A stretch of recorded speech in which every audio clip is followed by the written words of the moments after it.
See that sentence has changed my life, overall life. उसने कहा मुझे अच्छे से याद है।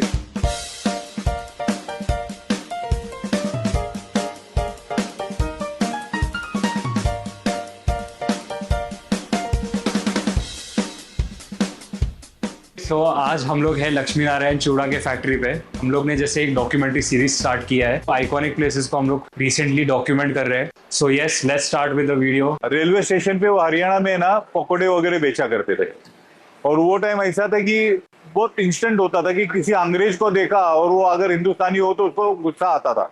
तो रेलवे स्टेशन पे एक अंग्रेज के साथ उनकी कोई बहस हो गई थी, और वो इतनी बढ़ गई कि उन्होंने उस अंग्रेज के दोनों हाथ तोड़ दिए थे, और जो पहली ट्रेन मिली थी उससे वो भाग गए थे।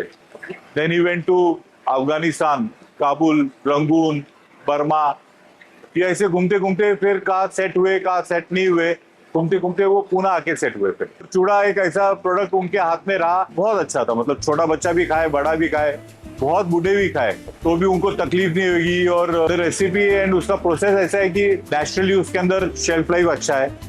कोई स्टेबलाइजर डालने के लिए, कोई एनहांसर डालने की जरूरत नहीं है। दादाजी ने जब पुणे में आके चालू किया तो वो हाथ गाड़ी पे बेचते थे, और दूसरा वो रेलवे स्टेशन पे डेक्कन फीड में बेचते थे। हर एक पूरे बोगी में 60 या 70 लोग हो गए तो सबको वो सैंपल देते थे, और फिर उसके बाद ऑर्डर लेते थे, किसी को आधा किलो, 1 किलो, पाव किलो, तो ऐसा बेचते थे। चूड़ा लेके गए तो 20 kilo 30 kilo at a time लेके जाएगा, और वो बेच के उसके अंदर सैंपलिंग करके वो लेकर आते थे। I think he was great person जिन्होंने रजिस्टर्ड ट्रेडमार्क अप्लाई किया।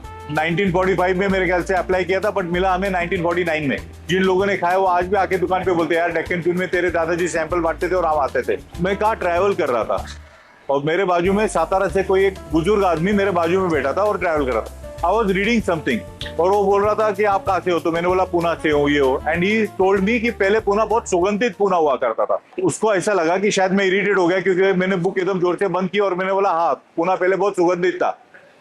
तो उसने रिएक्ट किया, अरे तुझे क्या मालूम पुणे इतना सुगंधित था। उसने मराठी में बोला, कार्टे तुला काय माहिती पुणे किती सुगंधित होता। तो उस वक्त मैंने बोला नहीं मुझे मालूम है, क्योंकि भवानीपेट में जहाँ दुकान है जिधर मैं रहता था उधर मोगरी की खेती हुआ करती थी। तो इस सेट भवानीपेट में कहा, बोला भवानी माता मंदिर के सामने। तो उसने बोला भवानी माता मंदिर में किसके इधर, तो मैंने बोला लक्ष्मी नारायण चूड़ा वाले। उसने बोला कि मामा जी। बोला हाँ मैं उनका पोता हूँ। तो ये सेट मुझे अच्छे से याद है। See that sentence has changed my life, overall life. उसने कहा मुझे अच्छे से याद है कि तेरे दादाजी धोती, व्हाइट कुर्ता, उसके ऊपर कोट पहनते थे, टोपी। तो मैंने बोला काली रंग की टोपी, तो उन्होंने बोला काली नहीं, टिपकरी कलर की टोपी थी और घड़ी थी उनके पास। उन्होंने ये कहा कि तेरे दादाजी गर्मियों में आइसक्रीम बेचते थे हाथ गाड़ी पे। That I knew. ये सो चूड़ा के साथ आइसक्रीम भी बेचते थे, तो रोज 2 पैसे की आइसक्रीम मुझे और मेरी बहन को 1 पैसे की आइसक्रीम बेचते थे। And then he told me कि अगर हमारे पास पैसा नहीं है तो हम लोग सिर्फ जाके खड़े रहते थे, मामा जी। तो मामा जी पत्ते पे थोड़ी सी आइसक्रीम देते थे, लेकिन कभी हमारा मन नहीं दुखाते थे। द सेंटेंस कभी हमारा मन नहीं दुखाते थे। Believe me it has changed my life. जो जिंदगी देखने का मेरा नजरिया है वो मेरे दादाजी के एक एक्सपीरियंस जो उसने बताया था उससे चेंज हो। मैंने मेरे पिताजी को देखा है, बहुत हार्ड वर्क किया है। वो सुबह 5 बजे उठते थे, स्टाफ को सबको बुला के लेकर आते थे। सिस्टम वन टाइम पे फुल प्रूफ होना चाहिए, one time, and that is the right. वो ऐसा करने के लिए उन्होंने बहुत मेहनत की, बहुत SOPs लगाए, इम्प्रूवमेंट नए। अब जैसे मेरे पिताजी एक बार रेलवे स्टेशन से रेल से ट्रैवल कर रहे थे, तो बाजू के कंपार्टमेंट में किसी ने उनको बोलते हुए सुना कि पहले इंसान वो अनपढ़ था जिसको पढ़ना लिखना नहीं आता था, अभी इंसान वो अनपढ़ है जिसे कंप्यूटर नहीं आता था। तो उन्होंने सबसे पहले आके कि नहीं अभी मुझे अनपढ़ की कैटेगरी में नहीं रहना है, मुझे कंप्यूटर सीखना है। ही ब्रॉट कंप्यूटर, उन्होंने कंप्यूटर सीखा और अपने बिजनेस में यूज करना चालू किया। तो बाबूलाल जी जो मेरे डैडी है, उन्होंने मिक्सिंग मशीन सबसे पहले खरीदी थी। वो टाइम पे रेडीमेड मिक्सिंग मशीन नहीं मिलती थी, तो उनके बाजू में कोई इंजीनियर था, इंजीनियरिंग फर्म थी, उसके पास से बना के ली थी। 70,000 rupees we spend for staying and 70,000 for only a mixing machine. Sir actually जो भवानीपेट की जो शॉप है मेरी 374 भवानीपेट, वो मेरा बर्थ प्लेस भी वही है, हमारा घर भी वही रहता था, फैक्ट्री भी वही थी और रिटेल काउंटर भी वही था। मैं बहुत खुश नसीब हूँ कि जब मैं छोटे से बड़ा हो रहा था तो मैं देखता था कि फैक्ट्री में कैसे काम हो रहा है। बहुत हमारी फैक्ट्री में बहुत हंस खेल के काम होता था, इंजॉयमेंट भी रहता था। और उसी कारण से मैं जब 8th स्टैंडर्ड में था तो मुझे पूरा चूड़ा बनाने आ गया था। I used to do frying, mixing, packing, everything. और मेरे लिए तो मतलब Bhavanipet shop is like it is my everything, it is my. अभी हमारे 2 ब्रांच है, 374 भवानीपेट और एक 95 मार्केट यार्ड। सेकेंड लॉकडाउन हुआ था तो उसमें हमने हमारी दुकान रिनोवेट की थी, बट उससे पहले हमारी दुकान बहुत ओल्ड फैशन थी, दुकान की हाइट भी कम थी। तो फर्स्ट कस्टमर जो बॉम्बे से आता है या कोई बड़े सिटी से आता है तो वो आके फर्स्ट क्वेश्चन यही पूछता था क्या ये ओरिजिनल दुकान है, वो दुकान उनकी ज्यादा है। देखिए हमारा कस्टमर बेस था ना, वो आगे बाहर गाँव लेके जा रहे हैं। जैसे कोई अपने गाँव जा रहा है तो सारे मेहमानों के लिए या उनके पहचान वालों के लिए वो पैकेट्स लेके जा रहे। कुछ एक्सपोर्ट्स के लिए भी जाते थे।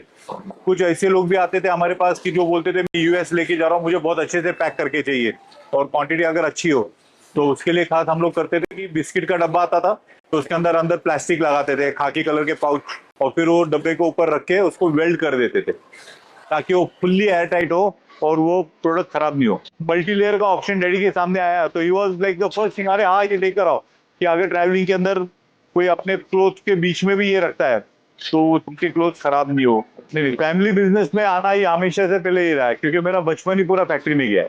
हालांकि मैंने दूसरे काम भी किए, बट फैमिली बिजनेस आना इट वाज चूड़ा मेरे डीएनए में ना, तो मुझे तो आना ही है। बट मैं जो आजकल बहुत सारे बिजनेस फैमिलीज में देखता हूँ, नेक्स्ट जनरेशन आना नहीं चाहता है। आई वांटेड कि बिजनेस फैमिली में ये कि यंग जनरेशन को कैच देम यंग, जितना जल्दी हो सके उसको बिजनेस में लेकर आओ, उनको बहुत पढ़ाओ, बहुत अच्छा पढ़ाओ, इतना पढ़ाओ कि उनको 1 करोड़ की नौकरी मिले, लेकिन अपना बिजनेस भी इतना ग्रो करो और इतना ग्लोरीफाई करो कि वो 2 करोड़ रुपए इधर ही आके कमाए। मेरे डैडी हमेशा कुछ मशीन खरीदनी है या कुछ आइडिया थे तो उनके लिए वो कभी मना नहीं करते थे। ही यूज्ड टू से कि लोग घोड़े पे पैसा लगाते हैं, मैं मेरे बच्चे पे लगाने के लिए तैयार हूँ। अगर मेरे बेटे के हाथ से अगर गलती होती है कुछ, तो I be the first person to clap and laugh कि मैं मेरे बच्चे की गलती पे क्यों नहीं हूँ। एक एडवाइस उसके लिए ये है कि ये 80 साल से चल रहा है और 80 साल तक इसको और अच्छे से कैसे चलाना है ये देख। किसी भी कस्टमर को अगर आप माल बेचते हो तो 100 रुपए का दे रहे हो तो सी टू इट उसको 100 रुपए का सर्विस या प्रोडक्ट मिलना चाहिए, उतना वर्थ का मिलना चाहिए। कस्टमर जो होता है ये लक्ष्मी का दूत होता है और जो स्टाफ होता है ये शनि का दूत होता है। तो you have to make customer happy और साइड बाय साइड स्टाफ को दुखी भी नहीं करना है। दुकान जो होती है ये कस्टमर की होती है, जितने ज्यादा कस्टमर उसमें आएंगे, कस्टमर अगर उस दुकान में है तो उस दुकान की शोभा बढ़ेगी, चाहे वो दुकान छोटी हो या बहुत बड़ी हो। मेरा पर्सनल फेवरेट तो मैं पोहा चूड़ा ही लूंगा। हाँ, ऑल टाइम फेवरेट पोहा चूड़ा। पोहा चूड़ा खाने का भी एक तरीका बहुत अच्छे से आता है, मुझे बहुत थोड़े थोड़े बाइट्स लेके खाने में अच्छा लगता है। एक एक पोहा उठा के खाऊंगा, एक एक काजू उठा के खाऊंगा, एक एक किशमिश उठा के खाऊंगा। मेरी तो बहुत ही हार्ड कोर आइडेंटिटी है ना यार, ये लक्ष्मीनारायण चूड़े वाले। मैं दोस्तों के साथ जाता हूँ और जब भी फैक्ट्री से डायरेक्ट जाता हूँ तो वो मतलब दे कैन स्मेल मी यार तो डायरेक्ट फैक्ट्री से आ रहा है। आई थिंक फूड जो है ये वुमेन से अच्छा मतलब कोई नहीं समझ सकता। जेंट्स शेफ रहेंगे बहुत अच्छे वाले, but food is more understand by women. That's why हमारे यहाँ 70 to 80% वुमेन स्टाफ ज्यादा है। फ्राइंग सेक्शन जिधर हीट ज्यादा है या लोडिंग अनलोडिंग का सेक्शन है तो वहाँ पे जेंट्स ज्यादा होते हैं।